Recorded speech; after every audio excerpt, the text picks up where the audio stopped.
program Jurnalisme Halayak bersama saya, Andi Nurlela. Nah, Sobat Jurnalis, saat ini saya sedang berada di lapangan Mandala Remaja yang berlokasi di Karangpanjang.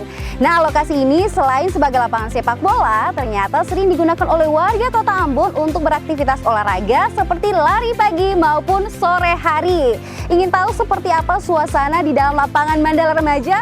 Yuk langsung aja kita intip ke dalam, ikuti saya.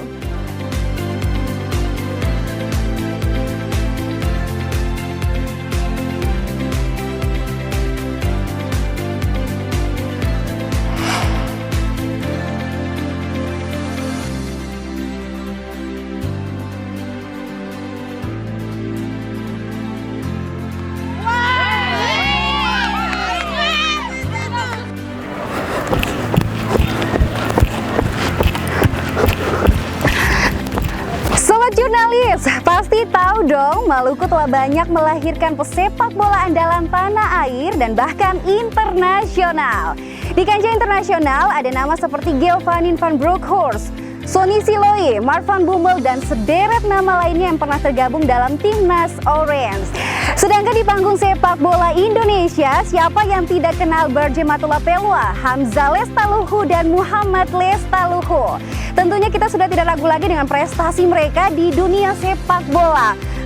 Sobat Jurnalis, berbicara terkait dengan prestasi, berikut ini ada kiriman video tentang prestasi mahasiswa Fakultas Teknik Universitas Patimura berupa inovasi pengembangan alat tangkap ikan modern Bagan Mobile.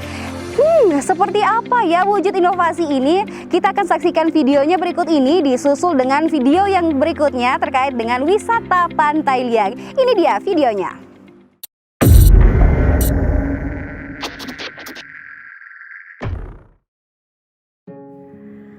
Fakultas Teknik Unpati terus melakukan berbagai inovasi. Salah satu inovasi yang kini sementara dilakukan yakni alat tangkap ikan modern yang dikenal dengan Bagan Mobile. Alat tangkap ini dapat dibawa kemana-mana loh dan dirancang khusus untuk wilayah kepulauan. Dekan Fakultas Teknik Unpati Dr. Robert Hetari yang mengakui Bagan Mobile ini masih berupa desain awal atau prototipe. Alat ini nantinya akan diuji cobakan di laut dengan memperhatikan aspek teknis dan ekonomis. Nah, jika kemudian ada perubahan terhadap alat tangkap ini akan diperbaiki dan selanjutnya diaplikasikan ke masyarakat. Atau karena malam atau siang saja, tetapi di mana kita masih bisa beroperasi, tetap kita beroperasi baik di siang hari maupun malam hari dengan menggunakan beberapa tipe alat tangkap, sehingga kontinuitas daripada penangkapan yang dilakukan dengan alat ini masih bisa berlangsung dengan baik.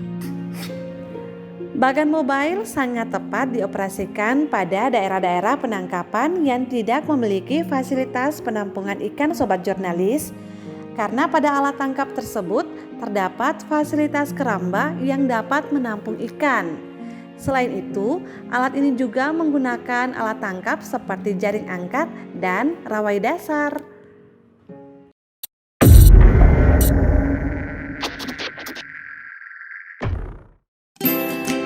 Hai Sobat Jurnalis yang suka dengan keindahan alam, kali ini saya akan ajak Anda ke salah satu destinasi wisata pantai, yakni Pantai Liang di Kabupaten Maluku Tengah.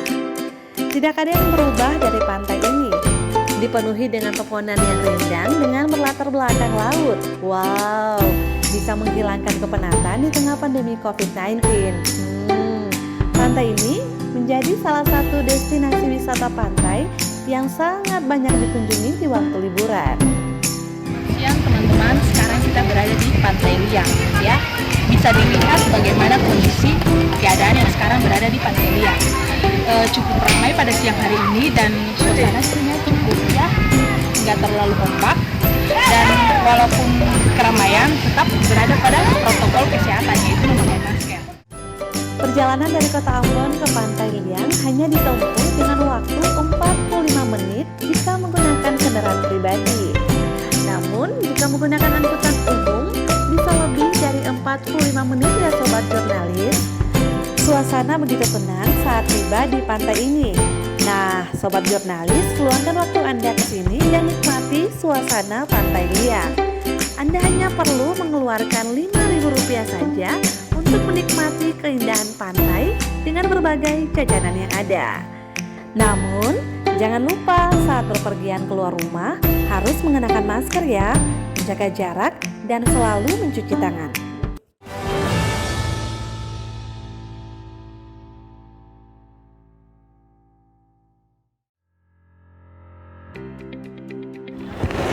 Sangat ironis memang, sepak bola Maluku ibarat induk ayam mati di lumbung padi.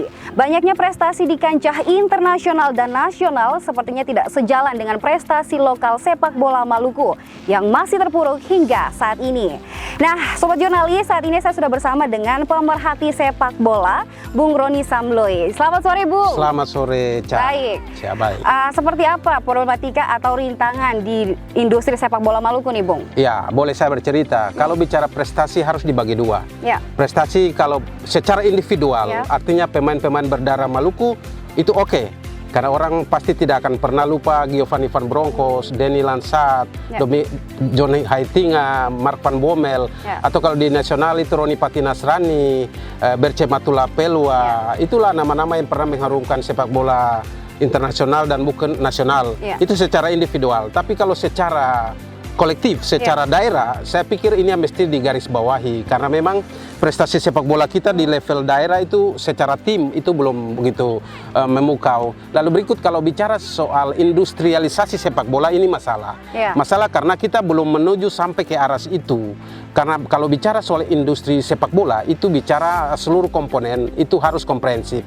Ya, jadi cuma bukan bicara soal satu stakeholder, tetapi semua.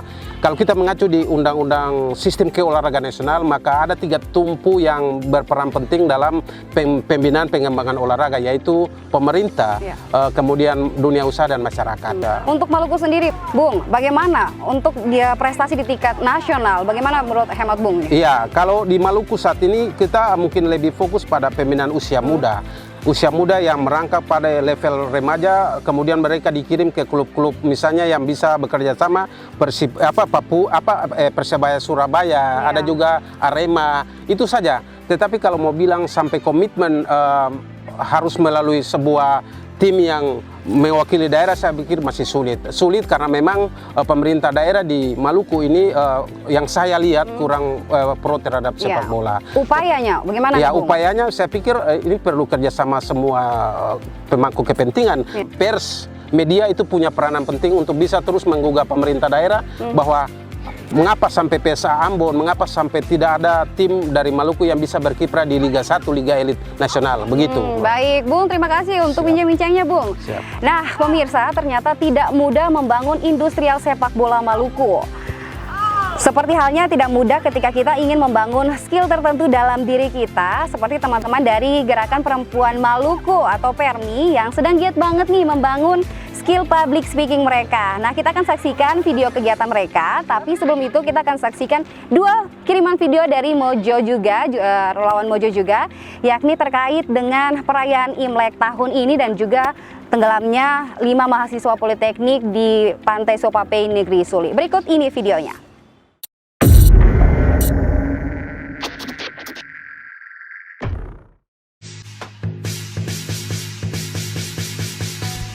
Perayaan Hari Raya Imlek tahun ini memang memberikan kesan tersendiri bagi warga berketurunan Tionghoa, terkhususnya yang berdomisili di kota Ambon, Maluku. Meski dirayakan di tengah pandemi, namun tidak mengurangi kebersamaan, kehangatan, dan sukacita menyambut tahun baru ini.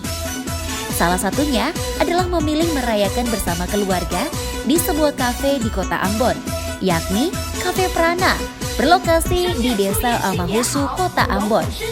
Keluarga keturunan Tionghoa ini nampak bahagia dan menikmati kebersamaan mereka, yang pastinya dengan tetap menerapkan protokol kesehatan COVID-19. Dihiasi ornamen Imlek bernuansa merah, panggung musik, makanan khas yang selalu menjadi menu pilihan saat Imlek, bertukar angpau, dan mengenakan pakaian berwarna merah yang identik dengan perayaan Imlek. Beginilah keluarga ini menyambut tahun baru. Tempat ini memang menjadi salah satu lokasi favorit warga kota Ambon untuk berburu bersuah foto karena pemandangannya yang begitu bagus dan spot-spotnya yang instagramable. Apalagi pada saat Imlek ini dihiasi dengan pernak-pernik berbau Imlek. Oh ya, halo kakak. Dengan kakak siapa? Saya di sini bernama Kasianus. Oh ya, kakak Kasianus di sini datangnya dengan siapa? Sendiri atau? Oh, saya dengan keluarga di sini. Saya ada keluarga Rakbau, keluarga Finan Lampir, semuanya di sini.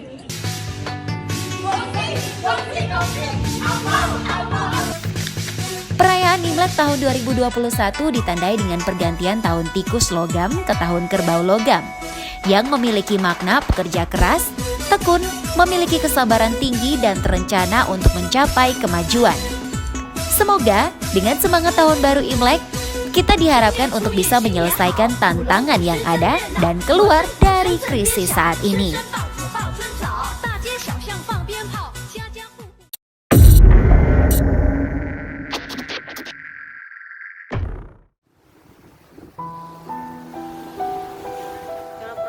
Musibah bisa datang kapan saja tanpa diduga. Sabtu 20 Februari 2021 di Pantai Wisata Sopapei, Desa Suli, Kecamatan Salahutu, Kabupaten Maluku Tengah, 5 orang mahasiswa Politeknik Negeri Ambon tenggelam. 3 orang diantaranya meninggal dunia setelah terseret ombak dan arus yang kuat. Sedangkan 2 orang lainnya berhasil diselamatkan dan menjalani perawatan intensif di Rumah Sakit Otokwik Ambon. Menurut saksi mata, kelima mahasiswa tersebut datang ke pantai bersama belasan rekan mereka untuk berwisata di lokasi tersebut. Saat mereka sedang berenang di sekitar lokasi tubir, diduga mereka tercebur dan saat itu sedang ada gelombang sehingga mereka tenggelam.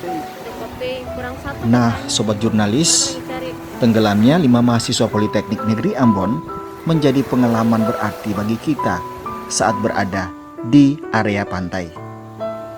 Akhir-akhir ini memang cuaca buruk sedang melanda kota Ambon dan sekitarnya. Kita diharapkan untuk harus berhati-hati dan memperhatikan keselamatan diri saat berada di area pantai.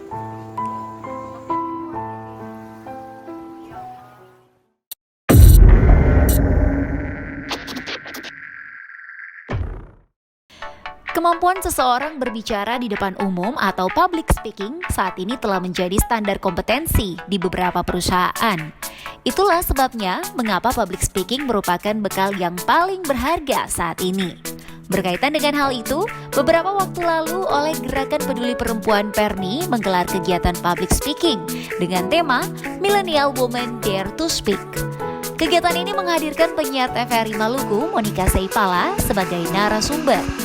Sobat jurnalis tahu tidak, dengan kemampuan berbicara depan umum, seseorang akan mudah mencapai kesuksesan. Ketika kita mempunyai kemampuan public speaking yang baik, orang lain akan mudah mengetahui kelebihan dan kapasitas kita. Kemampuan public speaking tentunya harus terus dikembangkan, salah satunya dengan berbagai kegiatan training, mengikuti organisasi, dan tentunya dengan mempraktekannya langsung.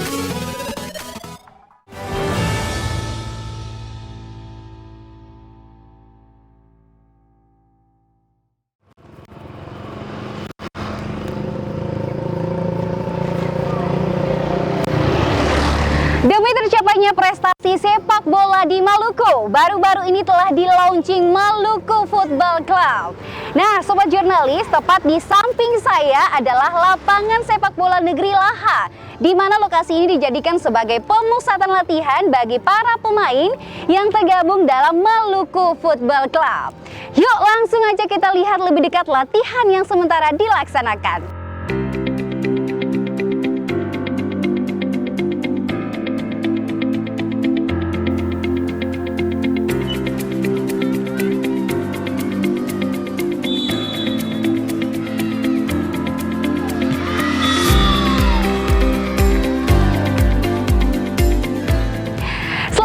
Memang menonton latihan sepak bola. Nah, berikut ini ada tontonan yang tidak kalah serunya dari para relawan Mojo, yakni tentang tradisi timba ikan puri nasi di negeri Hatiwe Besar, dan juga ada video tentang spot wisata pantai Pot Jalai di Kepulauan Aro.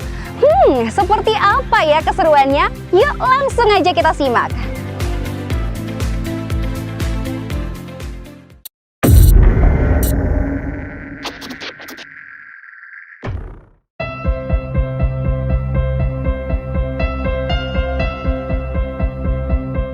Halo Sobat Jurnalis, kalian pasti setuju bahwa Maluku sangat kaya dengan budaya yang merupakan warisan leluhur. Budaya yang diwariskan sampai anak cucu tetap dilestarikan hingga kini, termasuk tradisi timba ikan puri nasi. Penasaran bukan? Nah Sobat Jurnalis, berikut ini kita akan jalan-jalan ke Desa Hatiwe Besar di Kecamatan Teluk Ambon untuk melihat tradisi timba ikan puri nasi. Nah, ikan puri nasi tidak lain dari ikan teri yang berukuran kecil dan berwarna putih. Ikan ini hidup di permukaan air laut dan biasanya di daerah teluk dalam. Ikan puri nasi merupakan makanan bagi jenis ikan pelagis yang berukuran kecil. Nah ini jajaran perahu seman yang akan siap melaut saat malam tiba. Nelayan pun terlihat sementara mempersiapkan peralatan yang digunakan untuk timba puri nasi. Tradisi yang telah dilakukan sejak dulu ini hanya menggunakan peralatan yang sangat sederhana, di antaranya lampu, genset, dan tanggo atau siru-siru, yaitu jaring yang digunakan untuk mengumpulkan ikan.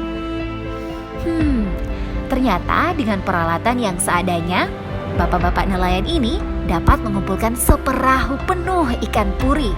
Wow, penasaran? Yuk, Sobat Jurnalis, saatnya kita melaut. Malam ini memang laut agak bergelombang. Itulah sebabnya bapak-bapak nelayan ini sulit mendapatkan ikan puri nasi yang hanya bermain-main di permukaan laut. Perahu pun digayuh oleh tangan-tangan kekar ke sana kemari seakan memanggil ikan puri masuk ke tanggo yang siap dimasukkan ke dalam air laut. Saat gerombolan ikan puri muncul di permukaan laut, selama kurang lebih 1 jam di tengah laut, kami pun bergegas pulang. Kali ini perahu semang sang pelaut terlihat kosong. Hanya sedikit sekali ikan puri yang terkumpul. Itulah mengapa tidak mungkin dijual kepada ibu-ibu papa lele yang sudah siap menunggu di pantai. Sedih juga ya sobat. Namun seperti itulah keberadaan melaut ya sobat. Tidak selamanya dapat memperoleh hasil tangkapan yang banyak.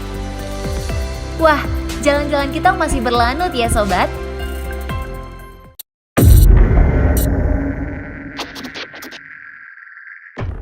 Sangat keren. Salah satu wisata alam di Maluku yang tak kalah indahnya dengan wisata lain terdapat di Desa Fatural, Kecamatan Aru Selatan, Kabupaten Kepulauan Aru. Namanya Pantai Potcalai. Pantai ini terbilang unik karena berganti-ganti struktur alamnya tergantung musim. Dalam setahun terjadi 2 kali perubahan.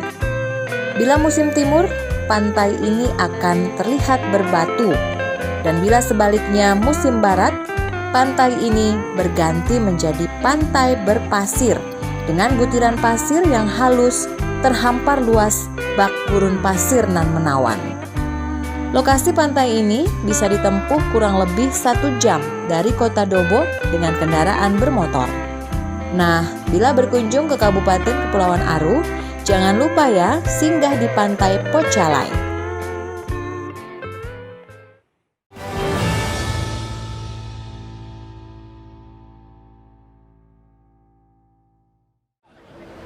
Sobat Jurnalis, hadirnya Maluku Football Club menjadi harapan baru kebangkitan sepak bola Maluku. Dan saat ini, tepat di tempat saya berdiri, sudah ada manajer tim Maluku Football Club yang juga saat ini sedang menyaksikan kegiatan latihan dari teman-teman atau pemain-pemain Maluku Football Club. Langsung aja kita tanya-tanya nih. Selamat sore Pak Saidnam. Selamat sore. Baik Bapak, kebangkitan sepak bola Maluku dan juga launchingnya Maluku Football Club, seperti apa visi kedepannya Pak? Oh iya, jadi kita beberapa waktu yang lalu sudah melakukan launching berdirinya Maluku FC. Nah, kenapa sehingga Maluku FC ini berdiri? Tentu kita punya visi misi. Ya. Nah, memang misi kita ke depan ini kita ingin menjadi pelopor kebangkitan sepak bola di Maluku, khususnya di Kota Ambon. Lalu kemudian kita akan membangun sebuah manajemen sepak bola modern. Ya. Karena apa? Karena sepak bola ini bukan saja sekedar kita mengeksplor hobi atau kemampuan kita, tapi sepak bola ini kita akan jadikan sebagai industri.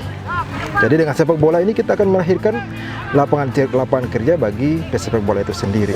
Baik, untuk lapangan kerja sejauh ini untuk para pemain bagaimana proses pelatihannya? Apakah kemajuannya sudah sejauh mana, bisa dijelaskan, Pak? Tentu kita semenjak pembentukan tim kurang lebih sudah hampir sebulan lebih kita mempersiapkan tim. Dari kesiapan itu ada beberapa kali kita melakukan uji coba ya, kita melakukan sparring dan alhamdulillah dari pembinaan oleh para coach, direktur teknik, tim itu sudah mulai terbentuk dan hasilnya kita saksikan di lapangan itu dalam beberapa kali coba itu alhamdulillah kita selalu unggul. Gitu, Baik, Pak. Bapak ini kan selain manajer Maluku Football Club, Bapak juga adalah anggota legislatif. Iya, betul. Bola dan politik itu bagai dua sisi mata uang, tapi konsistensi juga perlu. Bagaimana Bapak menanggapi hal ini, Pak? Jadi memang olahraga dan politik itu memang tidak bisa dipisahkan. Keduanya harus saling bergandengan. Kita lihat pada konstelasi politik elit katakan nasional, ya banyak politisi yang terjun ke dunia olahraga dan sebaliknya banyak orang yang terjun di dunia olahraga itu kembali menggeluti dunia politik. Ini karena apa? Karena ada kesinambungan antara politik dan olahraga, bahwa suatu ketika itu olahraga itu bisa ditopang oleh politisi dan ini memang harus kita bangun paradigma ini. Baik, terima kasih Pak Saida untuk penjelasannya, Pak. Tentunya kita semua berharap sepak bola Maluku ini kembali bangkit, ya Pak ya. Itu harapan kita. Ya, amin Pak. Untuk kedepannya semakin sukses untuk sepak bola Maluku ya Pak ya. Baik Pak, terima kasih. Nah, sobat jurnalis, optimisme untuk membangun sepak bola Maluku memang harus terus dipupuk. Seperti juga optimisme kita dalam menghadapi COVID-19. Nah, berbicara terkait dengan COVID-19, berikut ini ada kiriman relawan Mojo terkait dengan COVID-19, yaitu tentang ibadah tatap muka perdana di Jemaat GPM Nehemia pasca COVID-19. Berikut videonya.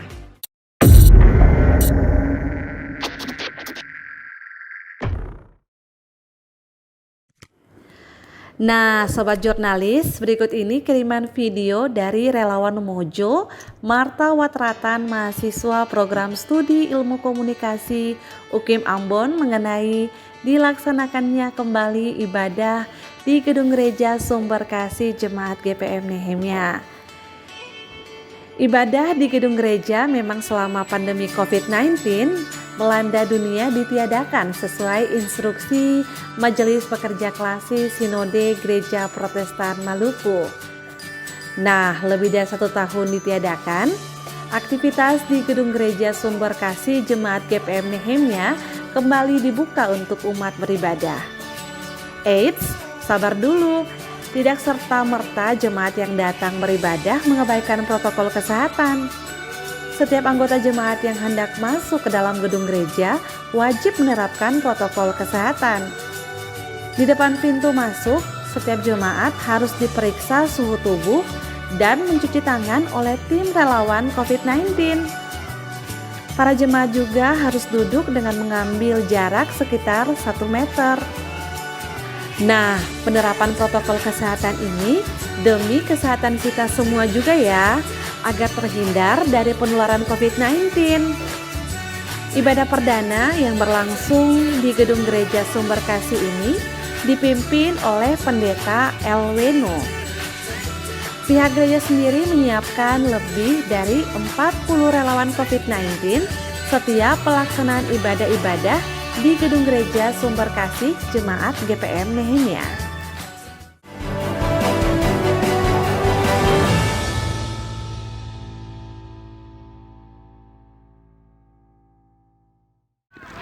Banyak pemain sepak bola Maluku yang telah terkenal dan mengharumkan dunia sepak bola, mulai dari dalam negeri hingga sampai luar negeri. Namun sekarang ini bagaikan angin yang meniup sekam, entah kemana. Sepak bola di Maluku hanya tinggal catatan sejarah saja. Namun oleh anak-anak muda Maluku yang sejak dilahirkan telah melekat dengan sepak bola seperti Irwan Maulana, Zaid Nabin Tahir, dan Imran Nahumaruri dan kawan-kawan yang beberapa waktu lalu telah melakukan langkah besar untuk mengembalikan kejayaan sepak bola Maluku dengan dibentuknya Maluku Football Club. Semoga ke depannya sepak bola Maluku kembali bangkit. Nah, sobat jurnalis, tidak terasa kita sudah berada di penghujung episode Jurnalisme Halayak. Berikut ini masih ada 2 video lagi yang akan kita tayangkan kepada sobat jurnalis, yakni tentang fenomena abrasi di Pantai Wangel, Kepulauan Aru, dan juga disusul dengan video unik tentang pisang bertandan 4. Seperti apa keseruannya? Tapi sebelum saya tayangkan, saya mau mengajak teman-teman semua untuk mengirimkan video karya Anda ke alamat yang di bawah ini. Siapa tahu video Anda akan terpilih dan ditayangkan di episode Jurnalisme Halayak berikutnya. Karena Anda juga bisa jadi jurnalis. Sampai jumpa.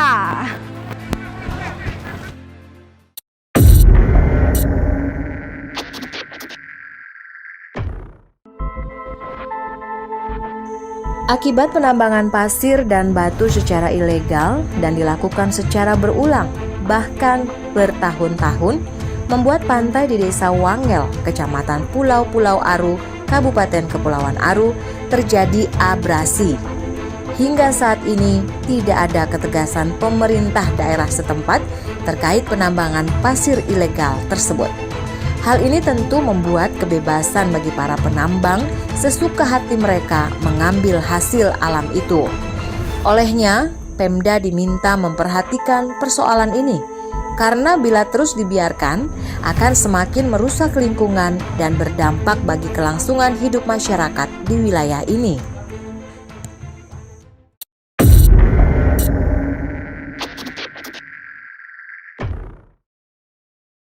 Sobat jurnalis, ada yang unik nih dan menarik tentunya.